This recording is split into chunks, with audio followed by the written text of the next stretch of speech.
Bom dia, turma. Então, nós vamos continuar nosso curso hoje. Vou falar principalmente de integrais daqui a pouco, mas eu vou passar pela lista de exercícios primeiro. Tá. Com certeza eu quero fazer o exercício 4 e 6, que são dois exercícios bem importantes, mais difíceis, vale a pena discutir. Mas se vocês tiverem qualquer outro exercício que vocês gostariam que eu comentasse, fizesse, é só me falar. Tá? Deu tudo certo? 4 e 6 também? O 6. Então eu vou começar olhando esses dois exercícios, que eu acho que são dois exercícios muito interessantes. Então, vamos começar com o exercício 4. Primeira coisa para vocês prestarem bastante atenção no exercício. O enunciado, ele não traz nada pronto. Não tem uma fórmula, não tem nada disso. Ele descreve uma situação. A situação é a seguinte: considere todas as retas que passam pelo ponto 1, 2 e cortam os eixos coordenados em pontos de abscissas e ordenadas positivas. Qual delas, as retas, determina o triângulo de área mínima? Então vamos entender do que nós estamos falando. Nós temos um sistema de coordenadas, o usual, sistema de coordenadas cartesianas, ortogonais, eixo x e eixo y. Nós destacamos o ponto de coordenadas 1, 2.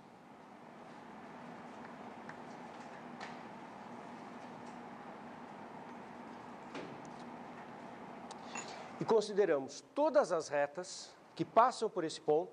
Isso em matemática, em geometria analítica, chama feixe de retas. Então é o feixe de retas que passa por esse ponto. E nós queremos, dentro desse feixe de retas, todas as retas que passam por esse ponto. Nós queremos aquelas que cortam os eixos coordenados em pontos de abscissa e ordenada positivas. Então, tipicamente, nós estamos pensando em retas que tenham esta posição. Cortam os dois eixos em pontos positivos, porque algumas retas vão cortar em pontos negativos. Você pode ter reta que passa por aqui e que vai encontrar o eixo Y ou o eixo X em coordenadas negativas. Nós não estamos considerando essas, só as que encontram os eixos em coordenadas positivas, Y e X positivos. Então tem uma quantidade infinita de tais retas. Nós estamos olhando por triângulo determinados. Observe que uma reta dessas vai determinar um triângulo aqui nesse primeiro quadrante.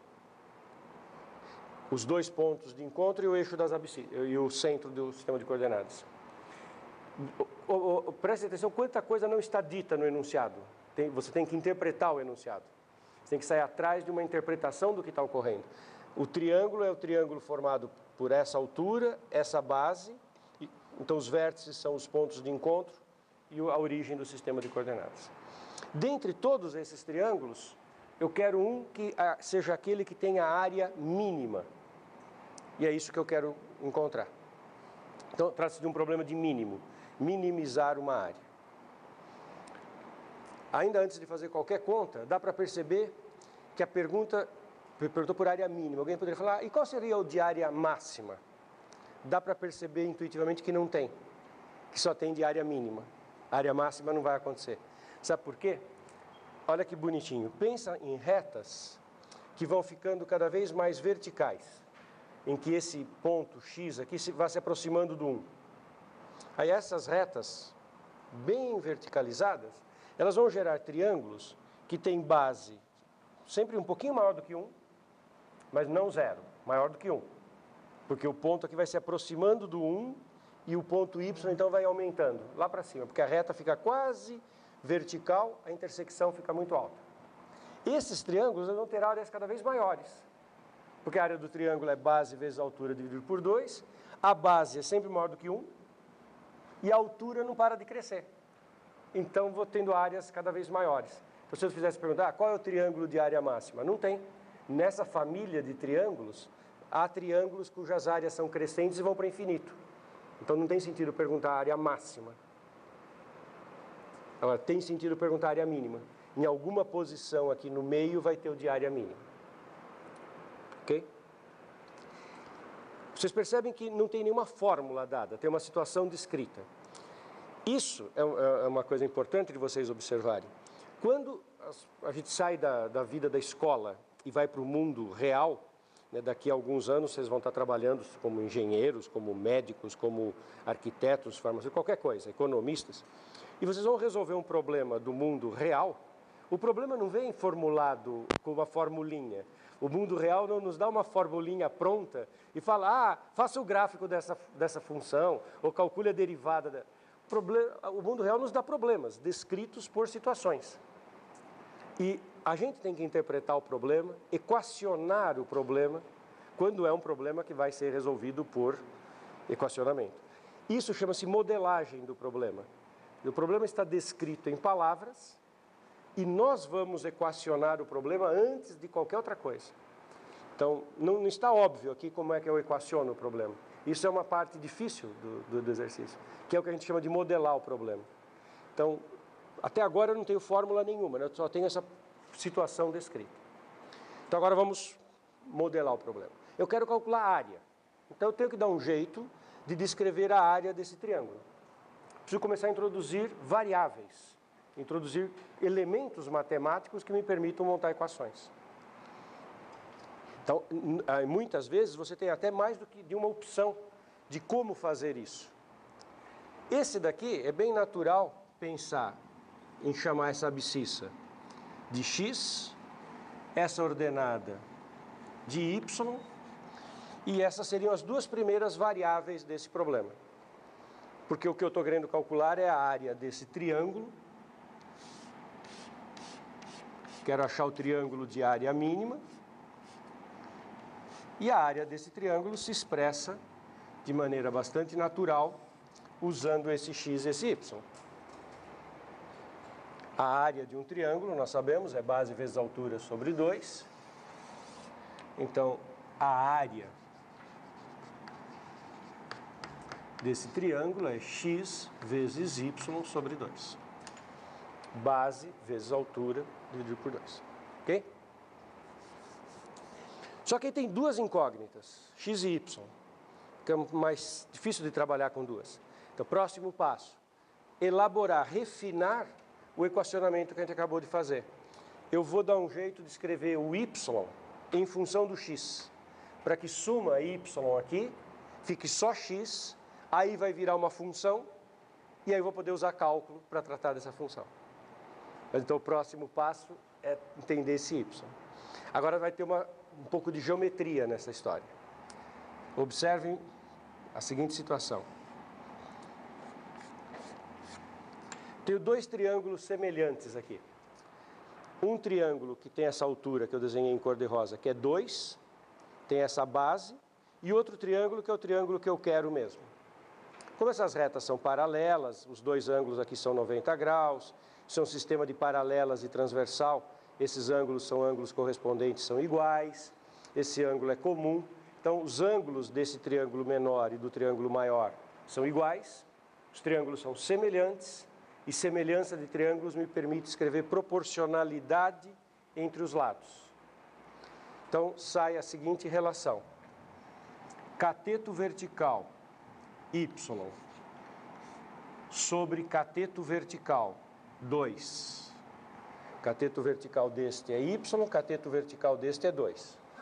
Sobre, igual, proporcionalidade, semelhança de triângulos. Cateto horizontal do grande, x.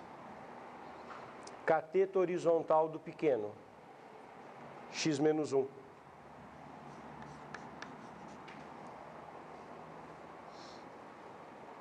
Todo mundo entendeu a semelhança de triângulos? Daqui sai que o y é igual a 2x sobre x menos 1. Só passando 2 multiplicando. E agora eu consigo escrever a área usando apenas uma variável. A área então fica x, 2x sobre x menos 1, sobre 2.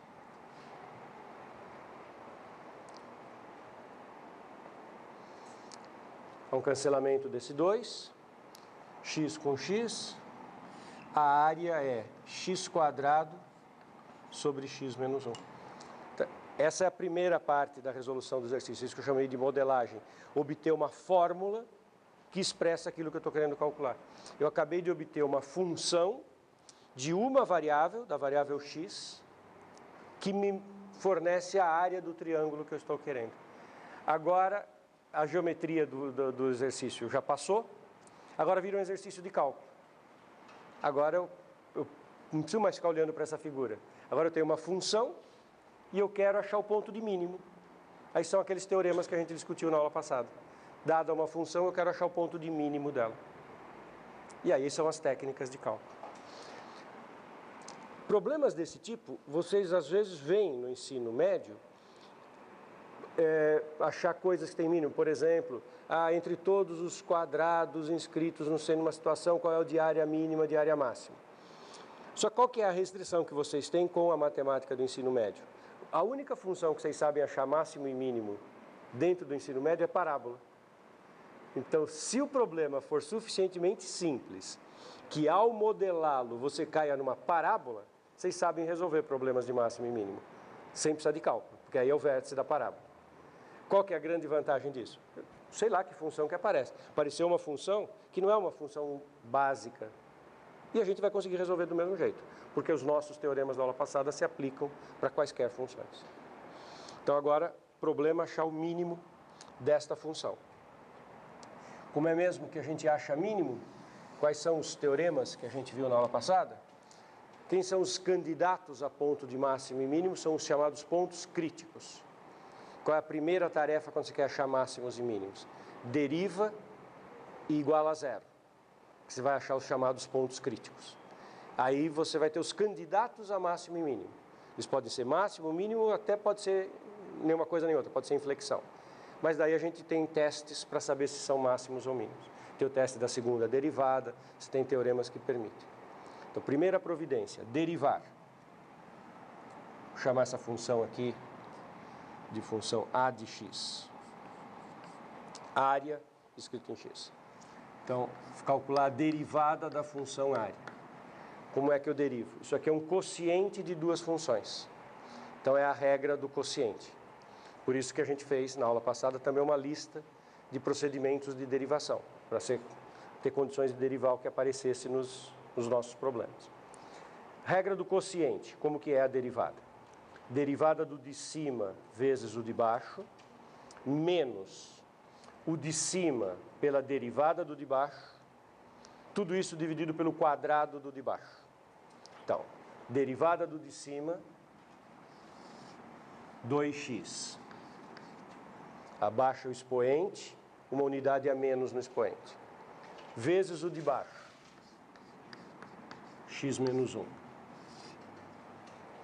menos o de cima pela derivada do de baixo. Derivada de x é 1 e derivada de constante é 0. Então a derivada é simplesmente 1. Sobre o quadrado do de baixo.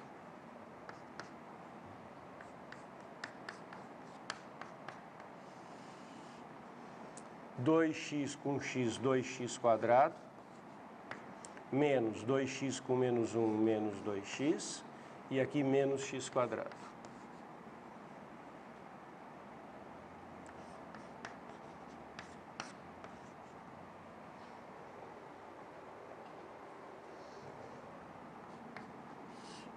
Esse 2x² com x2 cancela.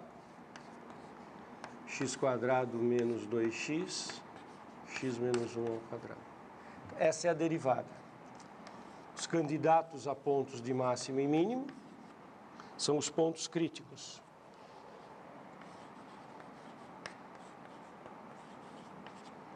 Para achar pontos críticos, a gente pega a derivada e iguala a zero. Ou seja, eu vou igualar essa expressão a zero.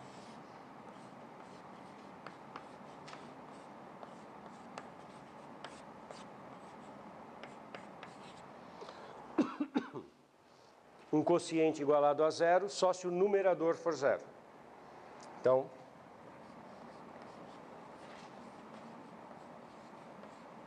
x2 menos 2x igual a zero, que é uma equação do segundo grau, bem simples, nem é completa. Dá para resolver rapidamente por fatoração, colocando o x em evidência. X menos 2 igual a zero. Temos duas possíveis respostas, x igual a zero e x igual a 2.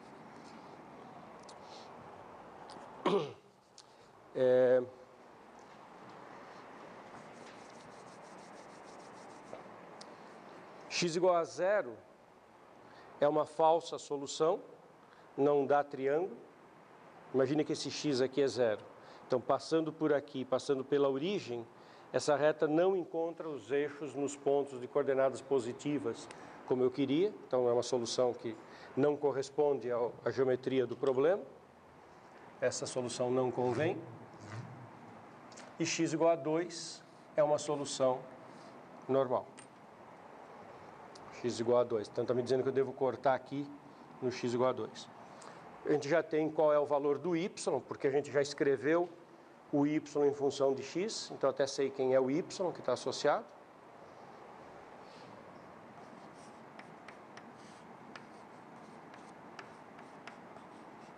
Dois x menos 1.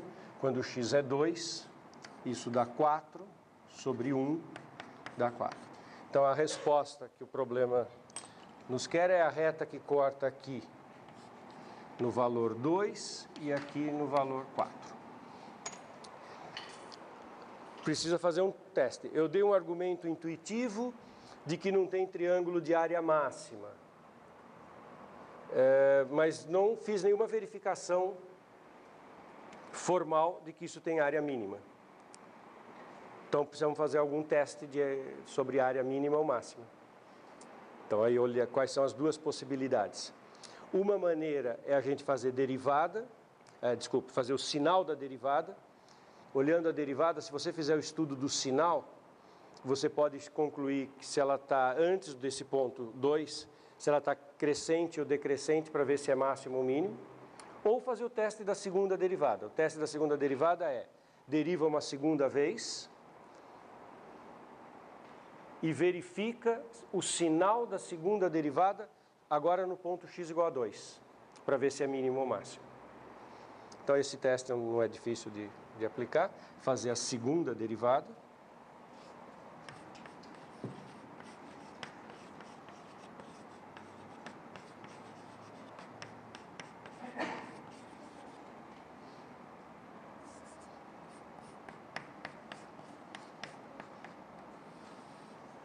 Também é um quociente.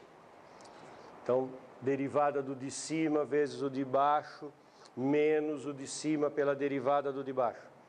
Dá um pouquinho de trabalho, mas não é tão absurdo. Derivada do de cima, 2x menos 2. Derivei em cima. Vezes x menos 1 ao quadrado.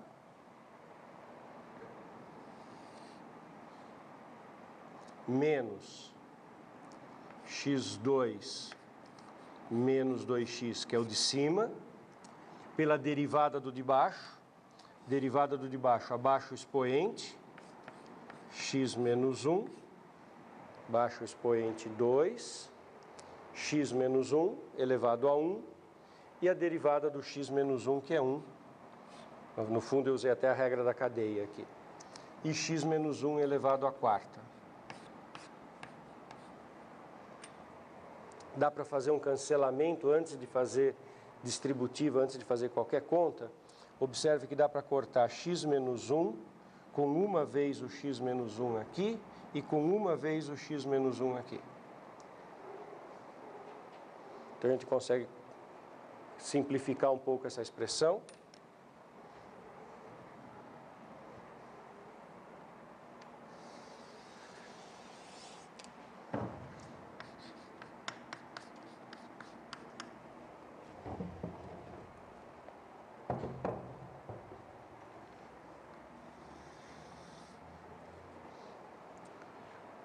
Dois x com x dá 2x2. 2x com menos 1, menos 2x.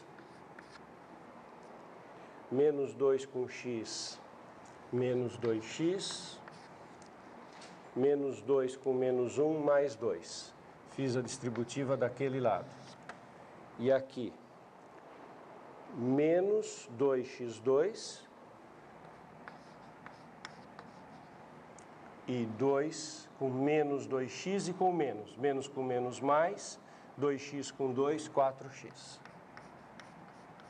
Sobre x menos 1, que sobrou ao cubo. Tinha um elevado à quarta, mas eu cancelei uma vez. Lembra? Perceberam? Cancelei uma vez aqui, uma ali. O 2x2 cancelou. Menos 2x cancelou. Menos 4x com 4x. Então, a segunda derivada deu simplesmente 2 sobre x menos 1 ao cubo. Depois de todos os cancelamentos. Calculando a segunda derivada no ponto 2, isso aqui dá 2 sobre 1 ao cubo, dá 2 positivo. Teste da segunda derivada. Se a segunda derivada é positiva, é porque o ponto efetivamente é de mínimo.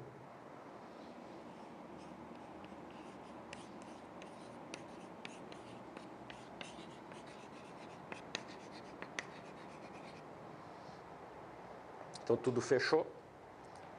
A gente já estava desconfiando intuitivamente que era mínimo mesmo. E o exercício pediu a equação da reta. Bom, mas agora é fácil, né? Agora é achar a reta que passa pelo x igual a 2 aqui e o y igual a 4 aqui. Observe que é uma reta de inclinação negativa. Aí tem muitas maneiras de obter a equação dessa reta. Aí cada um pode fazer do jeito que quiser.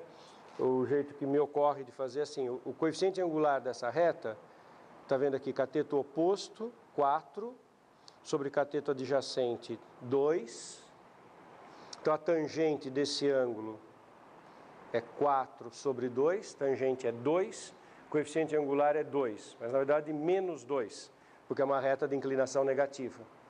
Essa aqui é a tangente desse ângulo, o ângulo certo é esse aqui, né? Esse é o ângulo que a reta faz, tangente negativa. Acompanharam esse raciocínio? Que o coeficiente angular é menos 2? Então a minha reta, ela tem coeficiente angular menos 2, então ela é menos 2x, mais alguma coisa para que 2 seja a raiz. Tem que somar o coeficiente linear. O coeficiente linear é onde encontra o eixo y, 4. Então, menos 2x mais 4 é a reta procurada.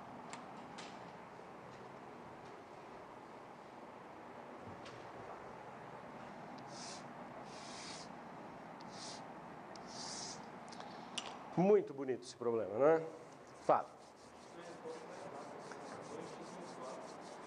2x menos 4. Sim, está errado, está errado. Está errado, porque, claro, uma coeficiente angular é negativo. Tem que ser uma reta de inclinação negativa. Obrigado por observar. Vou corrigir. Mais alguma observação nesse problema? O problema 6 é uma gracinha. Uma pessoa encontra-se num ponto de um lago circular, de raio 2 km, e deseja ir ao ponto diametralmente oposto. Está desenhado aí. Ela pode remar um bote a 2 km por hora ou caminhar pela margem a 4 km por hora. Então, observem. Remar é mais demorado, é mais lento do que caminhar. Remar você pode ir em linha reta pelo lago, caminhar tem que ser pelo bordo. Então, qual deve ser a trajetória se ela deseja fazer o percurso no menor tempo possível? Isso é muito interessante. Lago circular.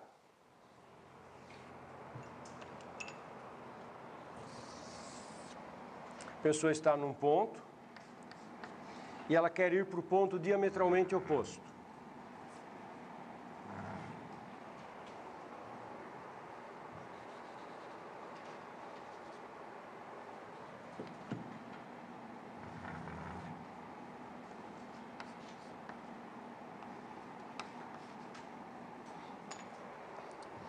Claro que o menor caminho é em linha reta, mas isso significa que ela tem que atravessar o lago inteiro remando.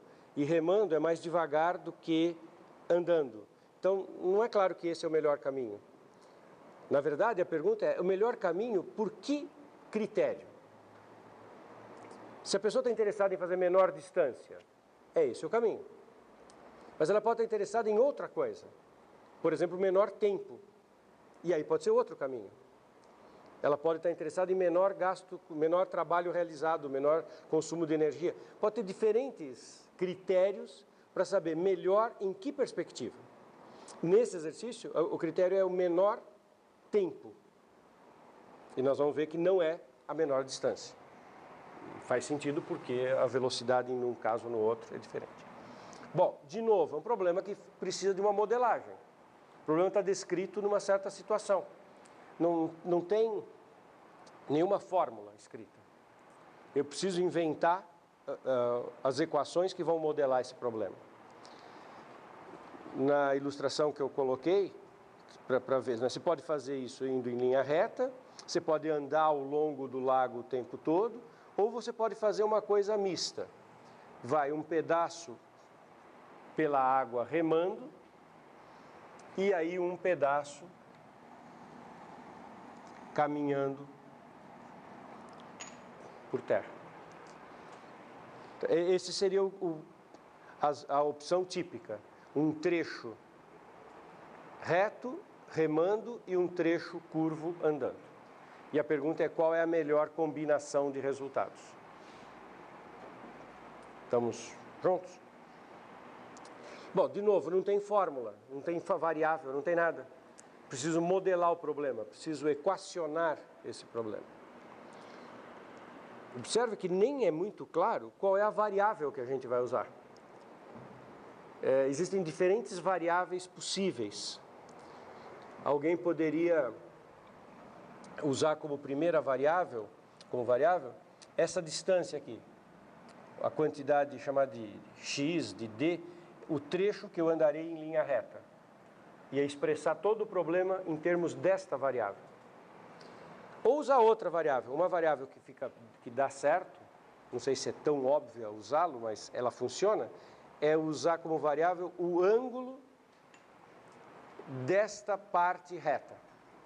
Usar como variável, eu vou sair do ponto A priori eu vou andar um trecho reto e depois fazer a caminhada, né? Remar e depois a caminhada.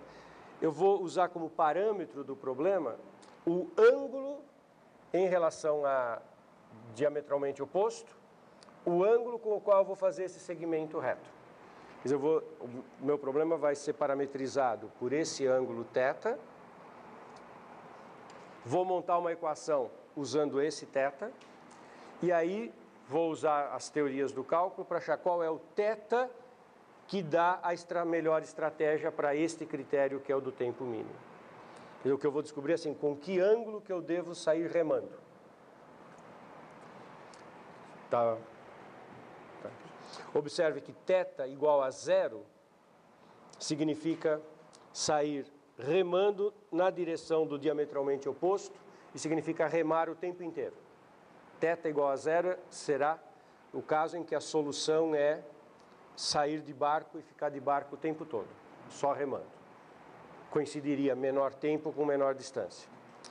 O θ é positivo, primeiro quadrante, vai se aproximando de 90 quando esse segmento vai ficando pequeno. O θ extremo seria o θ igual a 90. θ igual a 90 significaria não ter esse segmento reto. θ igual a 90 é a resposta, caminhe o tempo todo. Vai o tempo todo pela margem caminhando, sem ter trecho de remo. Então, esta variável θ, ela está entre 0 e π sobre 2. E a situação extrema, θ igual a 0, significa só remar. E a outra situação extrema, θ igual a 90, significa só caminhar. θ igual a 90 não tem esse segmento reto. Esse segmento reto vai diminuindo, à medida que o θ vai se aproximando de 90, aquele ponto lá em cima vai chegando perto do A, esse segmento vai zerando e não tem trecho em remo. Esse θ, é bom para fazer essa modelagem. Não é óbvio que esse θ vai ser... Quando a gente vê o problema pela primeira vez, não é óbvio que tem esse θ na formulação do problema. E a gente tem que fazer o equacionamento. Também não é a única variável possível. Como eu disse, uma outra variável que também funcionaria seria usar como parâmetro essa distância aqui, chamar de variável x, a distância que seria usada para remar e modelar o problema a partir daí. Esse funciona. Então agora eu vou calcular, lembre, o que eu quero é tempo, né? Imagine que eu saia com um ângulo θ remando. Então vai ter uma distância d1 que eu vou remar e vai ter uma distância d2 que eu vou caminhar. Como eu sei a velocidade remando e sei a velocidade caminhando, se eu calcular as duas distâncias, divido pela velocidade, eu tenho os tempos. Então o tempo que eu vou obter, ele na verdade é uma soma de um tempo t1 mais um tempo t2. O tempo t1 é o tempo remando e o tempo t2 é o tempo caminhando. Tá bom?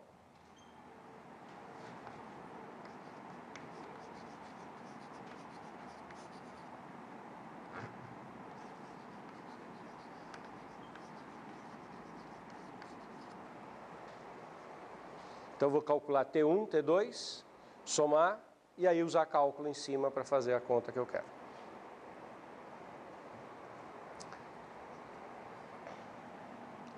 Então agora vamos calcular o tempo t1. Como eu disse, eu sei a velocidade v1. A velocidade v1 é a velocidade remando, 2 km por hora. E eu sei a velocidade v2, que é a velocidade andando, 4 km por hora. E eu sei que o raio ou diâmetro? O lago tem raio 2 km. Então eu sei que o raio do lago é 2 km, o diâmetro do lago é 4. Geometria. Lembra que quando você tem um triângulo inscrito numa semicircunferência, ele é um triângulo retângulo. Como isso aqui é diâmetro, isso aqui fica um triângulo inscrito numa semicircunferência, esse ângulo é reto e esse triângulo é retângulo. Então, eu tenho um triângulo retângulo, ângulo θ, hipotenusa 4, D1 é cateto adjacente ao ângulo θ. Qual é a função trigonométrica que conecta cateto adjacente com hipotenusa? Cosseno. Então, olha que elegante. Cosseno de θ é cateto adjacente D1 sobre hipotenusa, que é 4. Então, D1, 4 cosseno θ. Mas o que eu quero é tempo. Tempo é distância sobre velocidade. O T1 é igual à distância D1 sobre a velocidade V1. Então, o nosso personagem vai andar uma distância igual a 4 cosseno θ, usando a velocidade de remar, que é 2 km por hora. Então, o tempo T1 é 2 cosseno θ.